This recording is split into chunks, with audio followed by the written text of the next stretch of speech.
श्री स्वामी समर्थ. नमस्कार. मी नंदिनी. माझ्या यूट्यूब चॅनलवर तुमचं खूप मनापासून स्वागत करत आहे. तुमच्या मनातील सर्व चांगल्या इच्छा स्वामी महाराज पूर्ण करो ही स्वामींच्या चरणी प्रार्थना करते आणि आजच्या या नवीन व्हिडिओला सुरुवात करते. तर आज वार आहे शनिवार, दिनांक आहे 28 सप्टेंबर. तर या दिवशी आलेली आहे इंदिरा एकादशी. आपल्या हिंदू धर्मामध्ये एकादशी तिथीला अनन्यसाधारण महत्त्व दिलं जातं आणि ही जी एकादशी आहे तर ती पितृपक्षात आलेली एकादशी आहे.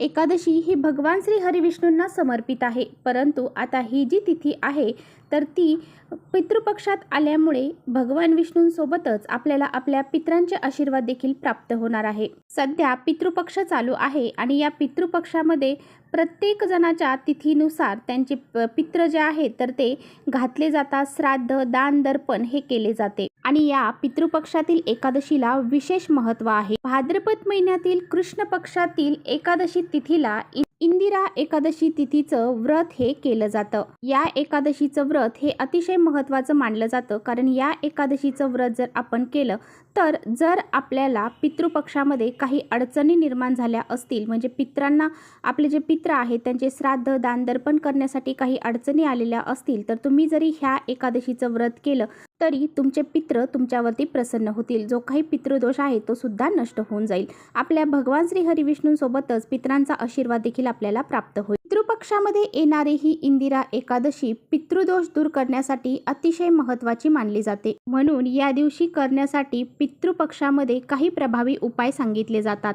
आजच्या व्हिडिओमध्ये मी तुम्हाला अतिशय प्रभावशाली उपाय सांगणार आहे. आज इंदिरा एकादशीला शनिवारची ही एकादशी आलेली आहे, त्यामुळे या दिवशी तुम्हाला संध्याकाळी घरातून ही एक वस्तू बाहेर फेकायची आहे. ही वस्तू जर घरातून तुम्ही बाहेर फेकली तर 7 पिढ्यांचं दारिद्र्य हे नष्ट होईल.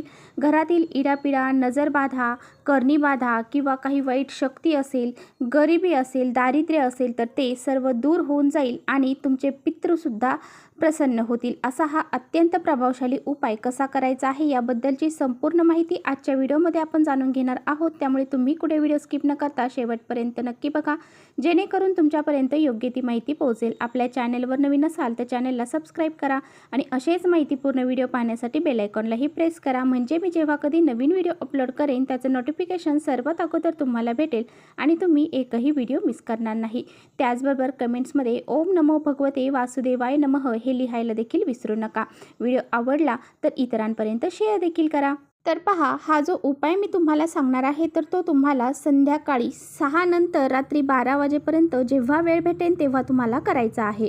हा उपाय केल्यामुळे आपल्या घरातील जो भांडणतंडा आहे, क्लेश कलह आहे तो सुद्धा दूर होऊन जातो आणि घरामध्ये सुख, शांती, समृद्धी ही निर्माण होते. तर पहा, आपल्या घरामध्ये ज्या वास्तू आहेत तर त्या वास्तू आपल्याकडून काही नकारात्मक गोष्टी बोलल्या गेल्यामुळे किंवा मग आपल्या घरामध्ये काही नकारात्मक लोक येऊन गेल्यामुळे आपल्या घरामध्ये नकारात्मकता ही साठत असते. आणि पहा, आपण जे काही शब्द उच्चारतो, म्हणजे आपण थोडे का होईना वाईट शब्द हे घरामध्ये उच्चारत असतो आणि त्याचा परिणाम आपल्याला जी आपली वास्तू आहे तर ती तथास्तु म्हणत असते आणि त्यामुळे वास्तुदोष निर्माण होतात. आणि हे वास्तुदोष दूर करण्यासाठी अशा काही तिथींना विशिष्ट उपाय जे असतात तर ते आपल्याला करायचे असतात. आणि पहा, बऱ्याच वेळा आपण खूप कष्ट मेहनत करतो परंतु आपल्या घरामध्ये पैसा टिकत नाही. पैसा घरात आला तरी तो कोणत्या ना कोणत्या मार्गाने घरातून बाहेर निघून जातो. आपल्याला आर्थिक समस्या जाणवतात. जर आपल्या घराला वास्तुदोष लागलेला असेल तर आपल्या घरातील व्यक्ती सतत आजारी राहतात आणि त्याचबरोबर घरामध्ये सतत भांडणं, सतत क्लेश, सतत चिडचिडपणा अशा गोष्टी होत असतात. तसेच आपल्या घरामध्ये काही इडापिडा असेल, काही नकारात्मकता असेल आणि पहा, जेव्हा अशी नकारात्मकता, नजरबाधा जर आपल्या घरामध्ये असेल तर आपण जेव्हा काही अशा विशिष्ट तिथींवर उपाय करतो तर तेव्हा ह्या सर्व गोष्टी नष्ट होऊन जातात. आणि पहा, हे उपाय आपण केल्यामुळे आपल्या घरातील जे काही दारिद्र्य आहे, काही अडचणी आहेत तर त्या दूर होऊन जातात. दोष लागलेले असतात ते सुद्धा दूर होऊन जातात आणि आपल्या घराची, मुलांची, पतीची प्रगती होते आणि त्यामुळेच आपल्या घरामध्ये लक्ष्मी स्थिर राहते, घरामध्ये लक्ष्मी प्रसन्न होते आणि घराची प्रगती होते. तर पहा, हा उपाय घरातील कोणतीही व्यक्ती करू शकते, घरातील स्त्री करू शकते किंवा घरातील पुरुष देखील करू शकतो. तर पहा, आता आपल्याला हा उपाय करण्यासाठी काही वस्तू लागणार आहेत. तर सर्वात पहिली वस्तू लागणार आहे ती म्हणजे काळे तीळ. आपल्या शास्त्रामध्ये काळ्या तिळांना विशेष महत्त्व दिलं जातं आणि काळे तीळ आपल्या पितरांना देखील समर्पित केले जातात. आणि पहा, हे काळे तीळ जे आहे तर ते नकारात्मकता, वाईट शक्ती, नजरबाधा, इडापिडा यासारख्या गोष्टी बाहेर काढण्यासाठी म्हणजे दूर करण्यासाठी खूप महत्त्वाचे मानले जातात. त्याचबरोबर आपल्याला थोडंसं खडे मीठ देखील घ्यायचं आहे. चिमूटभर काळे तीळ घ्यायचे आणि त्यानंतर थोडंसं चिमूटभर खडे मीठ जे आहे तर ते आपल्याला घ्यायचं आहे. आता बघा, बऱ्याच वेळा खडे मीठ हे बऱ्याच जणांच्या घरामध्ये नसतं. खडे मीठ नसेल तर तुम्ही बारीक मीठ घेतलं तरी चालेल. तर पहा, खडे मीठ जे आहे तर ते लक्ष्मीचं प्रतीक मानलं जातं आणि त्याचबरोबर घरातील नकारात्मकता दूर करण्यासाठी विशेष महत्त्वाचं मानलं जातं आणि घरामध्ये सकारात्मक वातावरण खडे मिठामुळे निर्माण होते. जर आपल्या घरामध्ये वास्तुदोष असेल तर मीठ हे खूप प्रभावी ठरलं जातं. मिठाचे अनेक उपाय वास्तुशास्त्रामध्ये सांगितले आहेत, त्यामुळे मीठ आपल्याला थोडंसं घ्यायचं आहे. यानंतर आपल्याला थोडीशी पिवळी मोहरी घ्यायची आहे. पिवळी मोहरी ही तांत्रिक क्रियामध्ये वापरली जाते, त्यामुळे पिवळी मोहरी आपल्याला थोडीशी घ्यायची आहे. पिवळी मोहरी आपण घेतल्यामुळे आपल्या घरातील जी इडापिडा, दारिद्र्य, संकट, जे काही नजरबाधा असेल किंवा मग काही करणीबाधा असेल तर यासारखे दोष जे आहेत तर ती दूर करण्याचं काम करते. आता बघा, बऱ्याच जणांकडे पिवळी मोहरी नसेल तर तुम्ही काळी मोहरी जरी हा उपाय करण्यासाठी घेतली तरी सुद्धा चालेल. त्यानंतर तुम्हाला 2 अखंड लवंगा घ्यायच्या आहेत. आता ह्या लवंग घेताना पुढे फूल असणाऱ्या अखंड घ्यायच्या. आता पहा, ह्या सर्व वस्तू तुम्ही हातामध्ये घ्या किंवा मग एखाद्या वाटीमध्ये घेऊ शकता. त्यानंतर तुम्हाला काय करायचं आहे की तुमच्या घरातील जी लहान मुलं आहेत तर त्यांच्यावरून तुम्हाला ह्या ज्या वस्तू आहेत तर त्या 7 वेळा उतरवायच्या आहेत. डोक्यापासून तर खाली पायापर्यंत तुम्हाला 7 वेळा उतरवायच्या आहेत. मुलांना पूर्व पश्चिम बसवायचं आहे. आपल्या घरातील जी लहान मुलं असतात तर त्यांना नजरबाधा ही लगेच लागत असते, कारण मुलांची प्रगती होते किंवा मुलांची काही कामं केली की त्यांची आपण स्तुती करतो तर त्यावेळेस मुलांना त्याचे नजरदोष हे लागले जातात. नजरदोष घरातले असतात, बाहेरचे असतात. आणि पहा, बऱ्याच वेळा मुलांनी काही चांगले कामं केली की आपण त्यांचे कौतुक करतो आणि त्याच वेळेस आपली नजर ही मुलांना लागली जाते. त्यामुळे पहा, मुलांची प्रगती होण्यापासून थांबते आणि मुलांना नजरदोष हे लागले जातात आणि मुलं खूप चिडचिडेपणा, आजारी होतात. भरपूर साऱ्या समस्या मुलांना जाणवतात. त्यामुळे आपल्याला अशा ह्या वस्तू मुलांच्या डोक्यांपासून ते खाली पायापर्यंत 7 वेळा उतरवून घ्यायच्या आहेत. त्याचबरोबर घरामध्ये एखादी व्यक्ती सतत आजारी पडत असेल, सतत आजारी राहत असेल, तिला काही बाधा झालेली असेल किंवा काही नजरदोष तिला लागलेला असेल तर तिच्यावरून सुद्धा तुम्हाला ह्या वस्तू 7 वेळा उतरवून घ्यायच्या आहेत.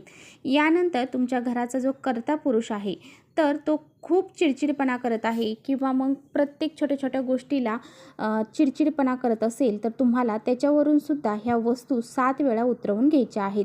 आता अशा पद्धतीने सर्वांवरून ह्या वस्तू उतरवून घेतल्यानंतर तुम्हाला ह्या वस्तू घेऊन तुमच्या मुख्य दरवाजामध्ये जायचं आहे. आता मुख्य दरवाजावरून सुद्धा तुम्हाला आपल्या ह्या वस्तू ज्या आहेत तर त्या 7 वेळा उतरवून घ्यायच्या आहेत. पहा, नजरदोष हा फक्त मुलांना किंवा व्यक्तीला लागतो असं नाही. नजरदोष हा आपल्या घराला देखील लागत असतो. आणि त्याचबरोबर आपल्या घरातील प्रत्येक भिंतीमध्ये ह्या वस्तू तुम्हाला टच करायच्या आहेत, कारण आपल्या घरातील वस्तूमध्ये, आपल्या घरातील प्रत्येक वास्तूमध्ये काही ना काही ऊर्जा ह्या असतात आणि त्यामुळे आपल्याला ह्या सर्व गोष्टी ज्या आहेत तर त्या करायच्या आहेत. आणि या पद्धतीने तुम्हाला सर्व भिंतींना टच करायच्या आहेत, घरातील वस्तूंना टच करायच्या आहेत आणि घरातून बाहेर घेऊन जायच्या आहेत. घरातून बाहेर घेऊन गेल्यानंतर घराच्या दक्षिण दिशेला तुम्हाला ह्या वस्तू फेकून द्यायच्या आहेत.